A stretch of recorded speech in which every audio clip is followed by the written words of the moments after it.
একজন truck driver. তো আমি একদিন মানে আমার বাসা তো রাজবাড়ী, আমি রাজবাড়ী থেকে আসছিলাম, গলন্দ মোড় থেকে আমি একটা যশোর থেকে আসা বাসে উঠি যে আমি ওই বাসে ঢাকা যাব আর কি। তো আমার পাশে যিনি বসেছেন উনি বারবার খালি ড্রাইভারের গাড়ি চালানোর সমালোচনা করছেন, যে ড্রাইভার কিভাবে গাড়ি চালায়, এটা এইভাবে করতে হবে। আমি বললাম যে আপনি কি গাড়ি চালাতে পারেন? বলে হ্যাঁ, আমি তো অনেকদিন ধরে ট্রাক চালাই। আমি তখন বললাম যে আপনি কোন রুটে ট্রাক চালান? তখন বললো যে আমি ঢাকা থেকে জাফলং ওই পাথর আনা নেওয়া করে উনি আর কি ট্রাকে।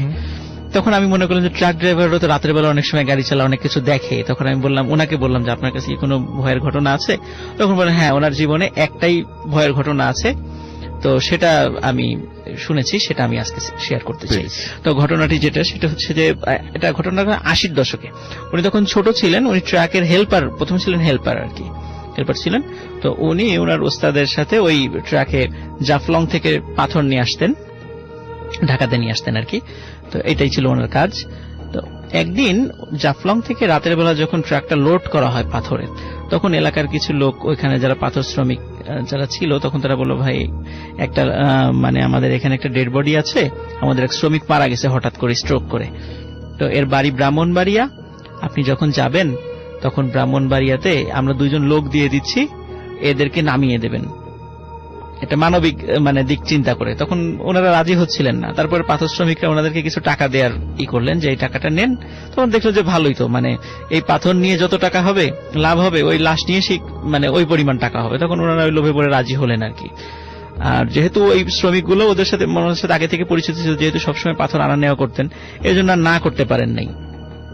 ওনারা 2 জন লোক, পাথর লোডই মানে পাথর দিয়ে ট্রাকটা লোড করা ছিল, পিছনের ওই অংশে ওনারা ওঠেন আর কি, এবং লাশটা কাফনে মোড়ানো ছিল। তো ওনারা 2 জন ট্রাকের উপরে লাশ সহ বসেন, 2 জন শ্রমিক এবং ওই হেল্পার এবং ড্রাইভার ওর গাড়ির ভিতরে ছিল। তখন ওনারা যখন ট্রাক নিয়ে আসছেন, তখন যারা জাফলং এর ওদিকে আসা যাওয়া করেন, তখন আপনারা হয়তো দেখে থাকবেন ওখানে জৈন্তাপুর নামক একটা বাজার আছে। যাওয়ার সময় মানে জাফলং এর আগে জৈন্তাপুর পরে, তো জৈন্তাপুরে এসে ট্রাক ড্রাইভাররা এখনো দেখবেন ওখানে হোটেল আছে, ওনারা ওখানে খাওয়া দাওয়া করেন রাতের বেলা, মানে মোটামুটি সারা রাতি খোলা থাকে। তো তখন অত ভালো ছিল না, ছোটখাটো হোটেল ছিল আর কি ওখানে। তো জৈন্তাপুরের থেকে ওনারা খাওয়া দাওয়া শেষ করে যখন ট্রাক নিয়ে আবার সামনের দিকে এগোতে থাকলেন, তখন যিনি ট্রাক ড্রাইভার মনে করেন যে জৈন্তাপুর, ওনার তো স্মোক করার অভ্যাস ছিল, জৈন্তাপুর থেকে তো মানে সিগারেট কিনতে ভুলে গেছে, আমার তো একটা সিগারেট খাওয়ার দরকার। তখন তার হেল্পার বলে ওস্তাদ সামনে তো বাজার আছে, কোনো না কোনো দোকান তো অবশ্যই খোলা পাওয়া যাবে, রাত হলেও খোলা থাকে, তো আপনি ওখান থেকে কিনে নিয়েন। ভালো আইডিয়া। তো ওনারা চিন্তা করলেন সামনের বাজার থেকে কিনে নেব। সত্যি বাজারে দূর থেকেই দেখা যাচ্ছিল কয়েকটা দোকান, ছোট দোকান খোলা ছিল, ওখানে যারা রাতে বাজারে যারা পাহারাদার থাকে ওনারাও ছিল। তখন ওনারা যখনই ওই ট্রাকটা বাজারের কাছাকাছি এসেছে, দোকানদার পাহারাদার যে যেখানে ছিল ওই ট্রাকটা দেখেই মানে পরিমরি করে যে যেদিকে পারে দৌড় দিয়ে চলে যাচ্ছে। ওনারা খুব অবাক হলেন যে কি ব্যাপার, আমরা মানে বাঘ না ভাল্লুক, আমরা এখানে আসার আগে এরা সবাই দৌড় দিয়ে চলে গেল, ঘটনা কি? তখন উপরে দেখেন যে না, 2 জন লোকও ঠিক আছে, লাশও ঠিক আছে, সবই ঠিক আছে। তো সমস্যাটা কি? ওনারা কিছুতে সমস্যা ধরতে পারলেন না। তখন চিন্তা করেন হয়তো হবে অন্য কিছু, ভয় পেয়েছে। তখন ওনারা আবার ট্রাক নিয়ে চলা শুরু করলেন, মনে করেন সামনে অন্য কোনো বাজার থেকে হয়তো সিগারেট কিনে নেবেন। সামনে যে বাজারে গেলেন এক সেম ঘটনা, একই রকম ঘটনা, সবাই পালিয়ে যাচ্ছে। ওনাদের ট্রাক যে যেখানে মানে দেখা মাত্রই যে যেদিকে পড়ছে রাতের অন্ধকার মানে দৌড়ে পালিয়ে যাচ্ছে। ওরা আবারও চেক করে না, লাশও ঠিক আছে, 2 জন লোকও ঠিক আছে। ওই 2 জন লোকও কিছু বুঝতে পারছে না যে কি ব্যাপারে এভাবে লোকজন পালিয়ে যাচ্ছে কেন। যাই হোক, আবার ওনারা ট্রাক চালানো শুরু করলেন। সামনে একটা ট্রাক আসছিল ওনাদের অপোজিট পাশ থেকে। ওই ট্রাকের ড্রাইভার ওনাদের ওই ট্রাকটা দেখে উনি ট্রাক অ্যাক্সিডেন্ট করে বসেন, মানে আগত যে ট্রাকটা। এবং ওটা কোনো মেজর অ্যাক্সিডেন্ট ছিল না, মানে রাস্তা থেকে একটু সাইডে চলে আসে। যাই হোক, বাট ওনাদেরকে দেখে কি করে, এবং ওনারা ওই ট্রাকটা আবার সামনে থামিয়ে নেমে আসেন যে কি ব্যাপার, কি হলো। ওনাদেরকে দেখে ওই ট্রাকের ড্রাইভার এবং হেল্পার যে যেখানে ছিল ওনারাও দৌড়ে পালিয়ে যাচ্ছে। ওনারা কিছুতেই বুঝতে পারছেন আসলে ঘটনাটা কি হচ্ছে ওনাদের সাথে। যাই হোক, উনি তো সিগারেট কিনতে পারলেন না এই ঘটনার কারণে।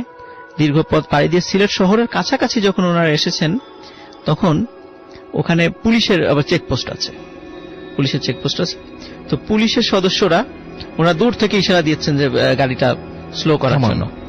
তো ওনারা গাড়ি স্লো করবেন, কিন্তু গাড়িটা যখনই পুলিশ সদস্যদের কাছাকাছি চলে এসেছে 100 গজ দূরে, তখন ওনারা খেয়াল করছেন যে ওই পুলিশ সদস্যরাও ওনারাও যে যেখানে পারে ছুটে চলে যাচ্ছে, ওনারা এখানে দাঁড়াচ্ছেন না। এবং ওই বাজারে একজন মানে খুব বৃদ্ধ একজন মানে নাইট গার্ড ছিল, উনি আর পালাতে পারেন নাই, উনি অজ্ঞান হয়ে পড়ে যান। ওনারা ট্রাক থেকে নেমে আসেন, নেমে আসার পরে কোনো কারণ বুঝতে পারছে না। শেষে ওই যেহেতু হাতের কাছে একজন পাওয়া গেছে সেন্সলেস অবস্থায়, তাকে একটু পানি টানি ছিটা দিয়ে তাকে করা হয়। তখন উনি জ্ঞান ফিরে বলতেছেন, এই তোমরা ট্রাকে কাকে নিয়ে আসছো?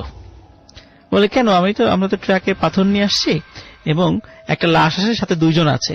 বলে, না, তোমরা তো শুধু লাশ নিয়ে আসো না, তোমরা তো বিশাল আকৃতির সব দানব নিয়ে আসছো ট্রাকে করে। বলে, এটা কিভাবে সম্ভব? বলে, হ্যাঁ, তুমি যখন ট্রাক নিয়ে আসছিলা তখন আমরা দেখতে পাচ্ছিলাম তোমার ট্রাকের উপরে 3-4 জন বিশাল আকৃতির ভয়ঙ্কর চেহারা দানবের মতো, এবং তোমাদের ট্রাকের 2 পাশে, মানে ট্রাকের যে 2 পাশে 2টা জানালা থাকে, 2টা জানালার পাশে 2 জন দানব দাঁড়িয়ে আছে, এরকম ভয়ঙ্কর চেহারার 2 জন দাঁড়িয়ে আছে। তো এটা দেখেই তো আমি সেন্সলেস হয়ে গেছি, দৌড়াতে পালাতে পারিনি। আর যারা যদি দেখেছে তারা মনে হয় এই কারণে দৌড়ে পালিয়ে গেছে ভয়ে। তখন ওনারা চিন্তা করলেন যে যদি এই ব্যাপার হয় তাই দেখি তো লাশটা কোথায়। ওনারা তখন গিয়ে দেখেন লাশও নাই, ওই 2 জন ব্যক্তিও নাই। তখন ওনারা খোঁজা শুরু করলেন, সবাই মিলে খোঁজা শুরু করলে তখন দেখলেন ওই 2 জন লোক কিছু একটু দূরেই মানে সেন্সলেস অবস্থায় পড়ে আছে, ট্রাকের উপরে লাশের সাথে যে 2 জন ছিল, যে 2 জন শ্রমিক ছিল। তো ওনাদেরকে আবার জ্ঞান ফিরে আনা হয়। তো ওনাদেরকে জিজ্ঞেস করে কি হয়েছে, ওনারা বললেন, আমরা কিছুই বলতে পারবো না, খালি হঠাৎ মনে হলো মানে কেউ যেন আমাদের গলা ধরে ধাক্কা দিয়ে ট্রাকের উপর থেকে ফেলে দিল, এবং তারপরে আর আমাদের কিছু মনে নাই। তখন বললেন, তাহলে লাশটা কোথায় গেল, লাশটা খুঁজি এখন। তখন আরো কিছু আশেপাশের লোকজনকে ডেকে নিয়ে আসা হলো, সবাই মিলে লাশ খোঁজাখুঁজি, মানে যে যেভাবে পারছে খুঁজছে। ওনারা বেশ অনেক দূরে দেখলো যে বড় আকৃতির মানে অস্বাভাবিক রকমের বড় কয়েকজন মানুষ কি যেন নিয়ে যাচ্ছে, সাদা সাদা কি যেন। ওনারা দৌড়ে সেখানে চলে যান, অনেক চেষ্টা করেন সেখানে যাওয়ার জন্য, মাঠের মধ্যে দিয়ে দৌড়াদৌড়ি শুরু করেন। তো ওনারা দেখছিলেন যে ওই লাশটির মাথা ধরেছে সামনে একজন ব্যক্তি, মাথা ধরে আছে, যেমন আমরা খাটিয়াতে দেখি যে 4 জন ব্যক্তি চারপাশে ধরে আছে, ঠিক সেম মানে মাথাটা একজন ধরে আছে এক হাত দিয়ে, 2 হাত 2 জন ব্যক্তি ধরে আছে, 2 পা 2 জন ব্যক্তি ধরে আছে। ওনার পিছন থেকে বলেন, এই তোমরা কে, দাঁড়াও, লাশ নিয়ে কোথায় যাচ্ছ? তখন ওনারা আর পিছন দিকে তাকালেন না। তারা খেয়াল করলেন যে 2 হাত ধরে যেই জন ছিল এবং 2 পা ধরে যেই 4 জন ছিল এবং মাথা ধরে জন ছিল, ওনারা একজন ডান পাশে একজন বাম পাশে, 2 জন হেঁটে চলে যাচ্ছে, এবং যে যেভাবে লাশটা হাতে ধরা ছিল, যার হাত যার ধরা ছিল, উনি হাত ছিঁড়ে নিয়ে চলে গেলেন, আর একজন আর এক হাত ছিঁড়ে নিয়ে চলে গেলেন, 2 জন 2 পা ছিঁড়ে নিয়ে 4 জন 4 দিকে চলে গেলেন, এবং মাথা যিনি ধরেছিলেন উনি মাথা ছিঁড়ে নিয়ে সামনের দিকে চলে গেলেন। এবং ওনারা যখন হেঁটে যাচ্ছিলেন তখন ওনারা মানে যিনি গল্প আমাকে করেছেন উনি মনে হচ্ছিল যে সিঁড়ি দিয়ে যেমন মানুষ হেঁটে মানে আস্তে আস্তে উপরে ওঠে, মনে হচ্ছে আকাশে সিঁড়ি লাগানো আছে। ওনারা হেঁটে হেঁটে ওই লাশের ওই খণ্ডিত অংশগুলো নিয়ে ওনারা হেঁটে হেঁটে উপরে চলে মিলিয়ে গেলেন, এবং ওই লাশটি মাথা হাত পা বিহীন অবস্থায়, ওই কাফন ছিল শরীরের সাথে, ওই অবস্থায় পড়ে থাকলো।